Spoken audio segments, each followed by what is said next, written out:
Alors, petite vidéo sur le disque dur externe Seagate, capacité 9 Tera. Alors, au niveau de l'esthétique, il est joli, franchement. Il est de couleur noire, noir mat. C'est pas noir brillant et c'est tant mieux, je préfère. En façade, il a une bande LED. Alors celle-ci, on peut la configurer, on peut choisir les couleurs qu'on veut et on peut choisir aussi les effets que l'on veut, hein. Donc soit on met des lumières fixes, soit des lumières qui clignotent, soit moi par exemple là j'ai mis un mode arc-en-ciel, j'ai choisi les couleurs que je voulais et j'ai fait en sorte que les couleurs se mélangent comme je le souhaitais. Donc franchement, esthétiquement, voilà, il est sympa. Alors moi, pour le moment, j'ai pas encore rangé mon bureau, je l'ai posé à plat, mais vous pouvez également, si vous le souhaitez, le mettre debout, un peu comme la PS5 et la PS4, hein. On peut la mettre soit à plat, soit debout. Donc voilà, ça c'est à vous de choisir. Donc esthétiquement, on va dire c'est bien. Au niveau de la rapidité, alors moi j'ai mis des vidéos. Alors il y en a pour 220 Go. Pour 220 Go, il a mis 2 heures de téléchargement. Alors je précise 220 Go 2 heures. Ça veut dire que au niveau vitesse, le disque dur télécharge en moyenne 1 Go par minute. Voilà. Alors je ne sais pas si c'est rapide ou pas par rapport aux autres marques de disques durs, parce que c'est mon premier disque dur, j'en ai jamais acheté d'autres, hein. En tout cas, voilà, 1 Go par minute. Donc moi, 220 Go de vidéo, il m'a fallu 2 heures. Voilà, donc quoi dire d'autre? Donc au niveau vitesse, voilà, retenez 1 Go à la minute. Esthétiquement, il est beau. Oui, j'allais oublier, point négatif. Alors pour moi, c'est une grande déception. Alors je ne sais pas si tous les disques durs c'est pareil. Moi j'avais pris une capacité 9 Tera parce que il me fallait 9 Tera.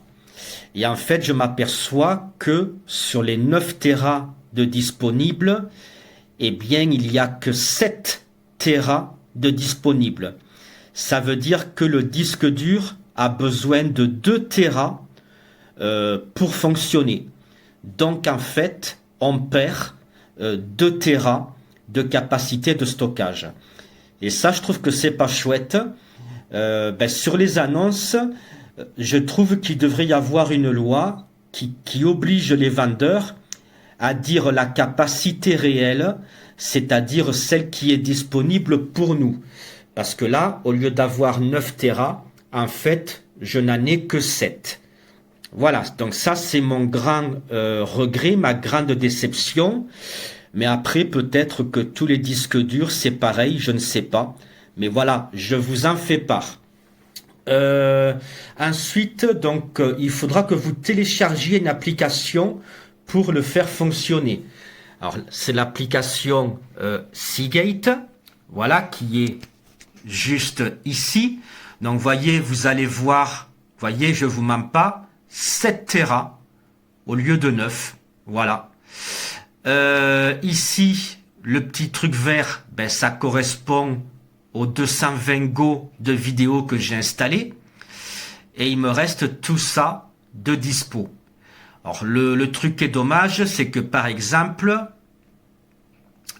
ici, j'aurais bien aimé qu'il marque combien de Tera il me reste de disponible.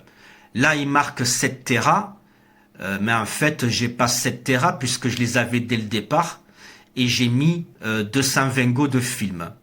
Donc ça, voilà. En tout cas, voilà, vous pouvez voir visiblement la barre ici de capacité de stockage qui va au fur et à mesure de vos téléchargements se remplir en vert, de couleur verte, et ça va vous donner une idée de ce qui vous reste de disponible en capacité de chargement. Ici, vous pouvez sauvegarder vos fichiers importants. C'est-à-dire que vous pouvez programmer les sauvegardes. C'est-à-dire que vous pouvez dire à l'application, eh bien moi, chaque fois que je fais une vidéo, je veux que celle-ci soit téléchargée automatiquement.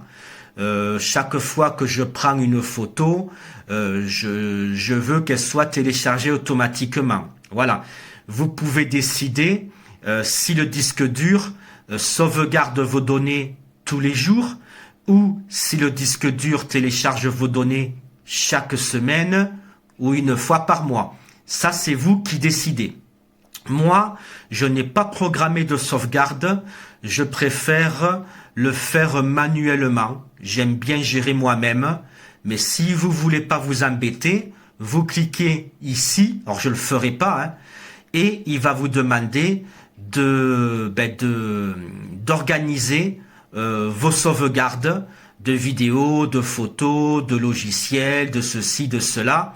Et c'est vous qui déciderez si vous voulez que la sauvegarde se fasse quotidiennement ou chaque semaine ou une fois par mois. Là, c'est pour récupérer par exemple des fichiers qui se seraient éventuellement perdus. La mise en miroir, apparemment, c'est pour synchroniser des données. Voilà, créer des dossiers, c'est votre ordinateur et le disque dur qui sont en miroir l'un de l'autre. Alors ça, je vous avoue, je ne m'en suis pas servi, je ne sais pas comment on fait et à quoi ça sert exactement. Et ici, vous avez pour gérer la bande LED qui est en façade du disque dur. Donc vous cliquez dessus, vous voyez. Alors, que je me rappelle comment on fait. Donc là, on voit qu'elle est active. Je crois que c'est ici qu'il faut cliquer. Voilà. Donc vous voyez, je fais marche arrière. Donc là, on voit que la LED est active. Si je clique dessus, eh bien, je la désactive. Là, l'engrenage, je clique dessus. Je peux choisir la couleur que je veux. Ben, rouge, bleu, jaune, vert, orange, voilà. Je choisis ce que je veux. Ici, je peux choisir les effets statiques, mode pulsation, mode clignotement, mode glissé. Voyez, vous avez 1, 2, 3, 4, 5, 6, 7 modes différents en mode arc-en-ciel. Et si vous choisissez couleur unique, eh bien là, ça sera à vous à choisir la couleur que vous préférez. Bonjour, je vous fais la vidéo pour vous montrer comme quoi que le disque dur fonctionne bien sur la PlayStation 5. Je l'ai branché en USB par derrière, parce que devant j'en ai besoin pour brancher mon casque. De toute façon, il le recommande de le brancher derrière. Comme vous pouvez le voir, ça clignote et après quand ça travaille, je pense que c'est d'autres couleurs. Après là, ça clignote en changeant de couleur, c'est assez joli. Puis après, sur la console pour vous montrer, sur l'écran, voilà. Ça a bien été mis, il était installé, il va demander de la formater. Et voilà, maintenant, toute l'installation de jeu passera directement via ce disque dur externe et que je recommande pour ceux qui recherchent et qui ne veulent pas se ruiner à plus de 200 € pour un disque dur M2 de 2 Tera qui peut aller de 200 même à plus de 350 €, que c'est un petit peu trop exorbitant. Voilà, pour moins de 100 €, enfin, moi je l'ai payé moins de 100 € et j'en suis très content. Je vous fais cette vidéo pour vous le montrer et pour vous rassurer comme quoi que ça fonctionne très bien. Voilà, allez, à bientôt. Donc voilà. Donc là, le disque dur Seagate, comme vous voyez, est branché sur la PS5. Donc je sais pas si vous entendez, mais il y a un petit bruit qui ne devrait jamais être émis.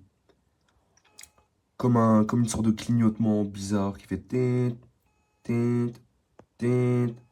Et en plus de ça, quand j'utilisais ce truc, il y avait des lumières dessus. Maintenant, on peut voir que sur la PS, il n'est pas détecté. Et donc, ce produit, surtout qu'il ne vous sera pas remboursé, à moins qu'Amazon vous me dites le contraire, n'achetez surtout pas ce produit. Même si vous voyez ce logo-là, même si vous voyez ce logo, n'achetez pas ce produit. Regardez. Elle est où la lumière? Nulle part. Arnaque.